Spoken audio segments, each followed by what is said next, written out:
Hi అండి, hello, welcome back to million blogs. So third sem results అయితే వచ్చాయి కదా, మనం డైరెక్ట్గా చెక్ చేసుకోవచ్చు. క్రోమ్కి వెళ్ళి బ్యూరో అని సెర్చ్ చేసి ఇలా బ్యూరో ట్యాప్ చేసినట్టయితే మనకి ఫస్ట్ అప్లికేషన్ బ్యూరో వెబ్సైట్కి తీసుకెళ్తుంది అనమాట. సో డైరెక్ట్గా మనం బ్యూరో వెబ్సైట్కి వెళ్తాము. ఇక్కడ సిగ్నల్ లేదు కొంచెం. సో మనం ఇలా కిందికి స్క్రోల్ చేసినట్టయితే మనకి డైరెక్ట్గా థర్డ్ సెమ్ రిజల్ట్స్ అని ఉంటుందట.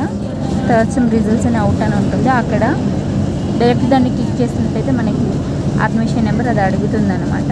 సో ఫస్ట్ వన్ అనమాట, ఇందులో థర్డ్ సెమ్ కనబడుతుంది కదా.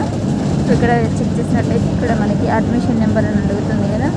సో అవన్నీ ఫిల్ చేసినట్టయితే మనకి రిజల్ట్స్ అయితే వస్తాయన్నమాట.